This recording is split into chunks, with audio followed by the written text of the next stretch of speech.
This is most likely the hottest topic in the short-term insurance industry for 2022 and 2023.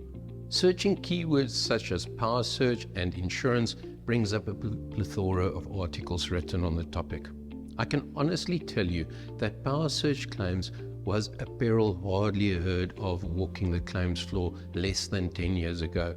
Today, insurers are referring to a 60% increase in power surge related claims year on year, and any insurer will confirm that they have seen a massive spike in the power surge related peril of late.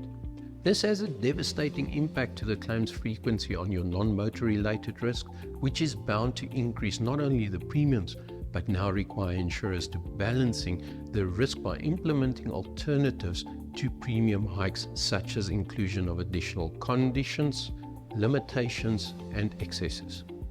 It is no surprise that the increase in power surge claims are brought about the significant increase in power outages, the dreaded load shedding. Many insurers have commented that they have noticed a direct correlation between load shedding and power surge incidents. But if you allow me for a second to go off on a tangent, load shedding is not only impacting our industry from a surge perspective.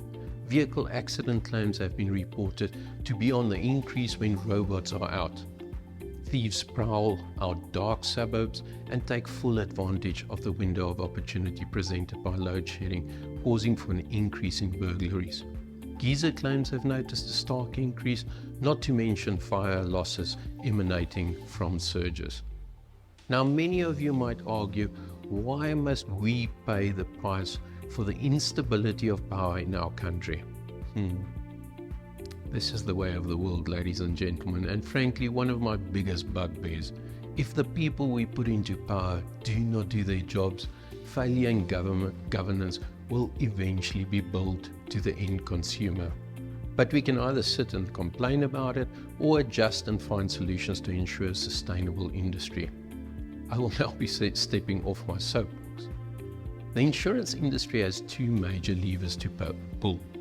One is to increase premiums, has to ensure that their non-motor book remains sustainable.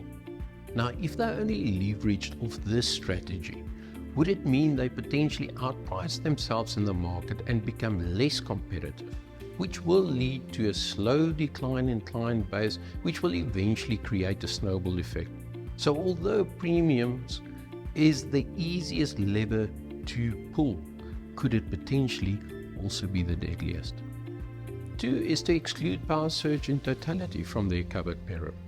Interesting fact, until a couple of years ago, was power surge not a given on all insurance policies.